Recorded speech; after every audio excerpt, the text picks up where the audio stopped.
Vamos em frente. A ONG Transparência Internacional Brasil criticou a insistência de Lula em manter Juscelino Filho no comando do Ministério das Comunicações, mesmo com os constantes indícios de envolvimento do político da União Brasil em casos de corrupção.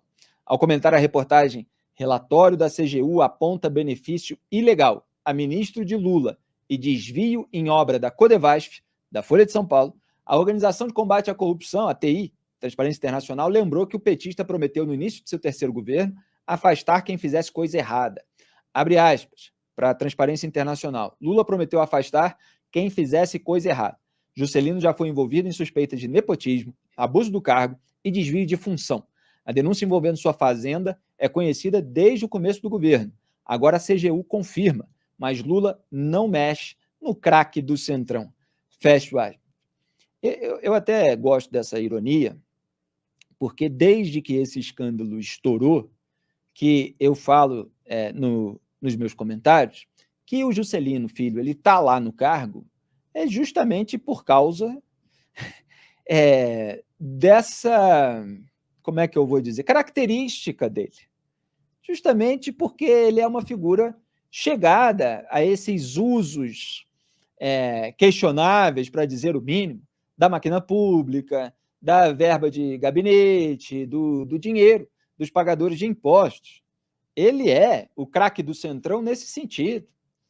As figuras que têm essa moralidade flexível, elas muitas vezes, no cenário político brasileiro, que tem um rebaixamento moral muito grande, elas acabam tendo uma proeminência, tendo um protagonismo. Por quê? Justamente porque elas topam qualquer parada, elas têm aliados que querem que elas façam parte, né, das paradas que eles não gostam que a população saiba. E para isso está a imprensa para revelar. Nesse caso, o da Fazenda foi revelado pelo Estadão, no âmbito daquelas matérias sobre o orçamento secreto. Vou trazer isso à tona. Agora você tem um relatório da CGU que foi revelado pela Folha, mas a partir da descoberta do Estadão. Olha como a imprensa, a gente falou na pauta anterior da revelação do antagonista, agora está falando daquilo que os jornais estão fazendo. Olha como a imprensa está atuando de uma maneira vigilante, até por causa da instrumentalização política de órgãos de fiscalização e controle, que estão indo atrás da imprensa. Estão usando informações da imprensa para investigar, em vez de eles próprios descobrirem a sujeira. Um relatório da CGU obtido pela Folha apontou que a pavimentação de 80% de uma estrada financiada com emenda parlamentar de Juscelino Filho, quando exercia o mandato de deputado federal, beneficiaria apenas o atual ministro das Comunicações do governo Lula e os seus familiares. A manifestação, que ocorreu no início de março, reforça a suspeita apurada pela Polícia Federal na Operação Odoacro, que investiga o ministro de Lula por suspeita de integrar uma organização criminosa responsável por desvio de dinheiro em obras da Codevasf, que é a chamada estatal do Centrão, na cidade de Vitorino Freire, no Maranhão, cuja prefeita é Luana Rezende, irmã de Juscelino. Sempre que eu falo aqui do orçamento secreto, quem está acompanhando o papo está vendo. Dinheiro de emenda que vai para a prefeitura do parente, que aí faz negócio com a empresa amiga, e aí você tem pavimentação da estrada que dá na fazenda do próprio parlamentar, que é o caso. E no documento a CGU também afirmou que o trecho entre as propriedades da família do ministro, beneficiado com a pavimentação, já havia sido favorecido por uma obra de R$2,5 milhões em 2017. Quer dizer, eles vão usando o dinheiro público para se beneficiarem cada vez mais. Graeb, escândalo atrás de escândalo.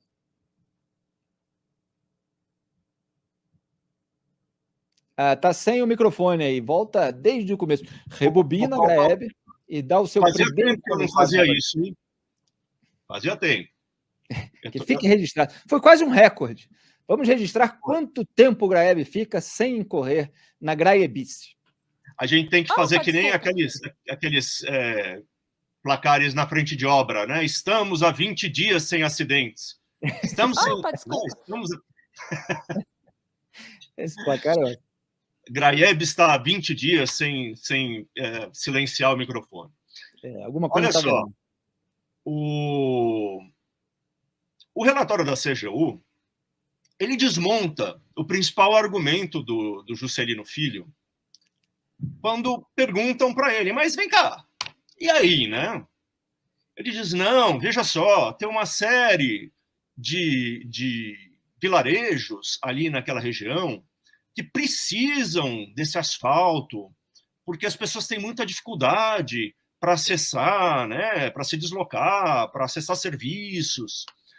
Daí você vai ver o relatório da CGU e ele mostra, primeiro, que 80% do asfalto beneficia a propriedade da família do Juscelino.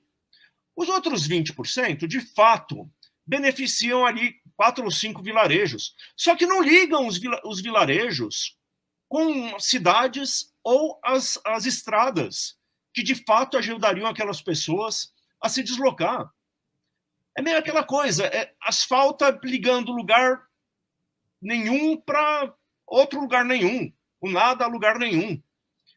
Então, é lorota, segundo a CGU, o argumento do Juscelino, que esse asfaltamento tem o objetivo de beneficiar centenas de pessoas que estão meio isoladas ali no meio do mato.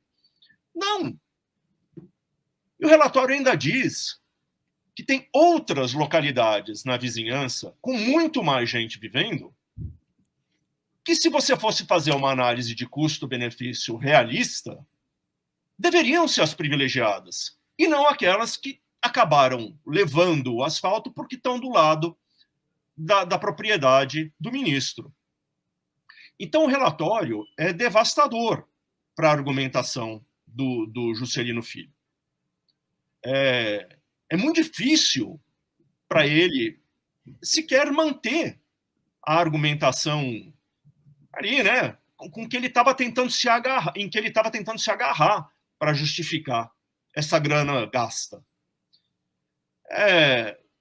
Ele vai ter que prestar depoimento para a PF, foi marcado agora, né? Foi marcado ontem, se eu não me engano, o depoimento que ele vai ter que prestar, e é esse constrangimento.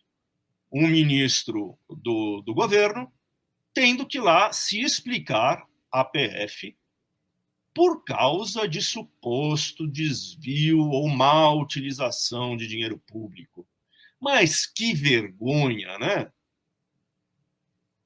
E como bem diz a Transparência Internacional, o Lula tinha prometido que quem fizesse coisa errada não ia poder ficar no governo. Olha, assim, estão aguardando, de fato, vir uma sentença condenatória em 8ª instância. Essa não vem porque no Supremo se dá um jeito de fingir que nada existiu, que foi tudo uma mentira inventada por investigadores que atuavam em conluio, e aí pronto, pode manter a mamata toda, mantém o ministro que quiser, independentemente do que ele tenha feito. Talvez essa seja a expectativa. Aliás, Felipe, eu estou aqui escrevendo, porque deixa eu verificar uma coisa aqui. O Flávio Dino, quando estava ali sendo sondado para assumir uma cadeira no Supremo Tribunal Federal, disse que, se fosse de fato aprovado, se declararia impedido de julgar o caso do Juscelino, porque este caso foi herdado pelo gabinete do Dino. O caso estava nas mãos do Luiz Roberto Barroso, que assumiu a presidência, passou o caso para Rosa Weber, que se aposentou, passou o caso para o gabinete do Flávio Dino. Daí o Flávio Dino disse, olha, se eu for aprovado e quando eu assumir ali o cargo, eu, sei lá, imagino, talvez possa me declarar impedido, né? Porque, enfim, nós éramos colegas de ministério e a investigação começou quando eu estava no Ministério da Justiça e tal. Bom, já faz mais de 2 meses que o Flávio Dino assumiu e cadê ele se declarando impedido? Não se declarou. Já podia ter feito isso. Agora, como se naturalizou o escândalo, o esquema no Brasil, né, Grebe? Antigamente, até poucos anos atrás, um ministro envolvido num escândalo, num esquema, ele realmente gerava uma repercussão, uma pressão da sociedade para que o presidente da República fizesse alguma coisa. Michel Temer teve que se justificar várias vezes quando demorou um pouquinho, etc. Ministros do Bolsonaro se envolveram em escândalo, a imprensa caía em cima, nas TVs, no rádio também, não é só mídia impressa, não, porque está faltando agora. A pressão natural, não estou nem falando assim como um ativismo jornalístico, estou falando da repercussão do caso, e, claro, na sociedade civil, as pessoas elas estão cansadas. E aí as pessoas que estão envolvidas em escândalos ou estão mantendo pessoas envolvidas em escândalos, elas se aproveitam desse cansaço da sociedade. A sociedade não está mais tão vigilante, a imprensa está lá muito alinhada ao poder, você vai deixando. Qualquer hora, alguém varre essa sujeira para debaixo do tapete, pronto, todo mundo esqueceu, fica lá o Juscelino. Até outro dia, repito, cada escândalo envolvendo o ministro do governo Bolsonaro, do governo Michel Temer, e até lá atrás, na época dos outros governos do PT, quando o PT já estava desgastado em razão de muitos escândalos, havia uma pressão muito maior. Agora, Juscelino aí é uma questão secundária. Ninguém dá muita bola e o Lula se aproveita disso para ir deixando ele lá.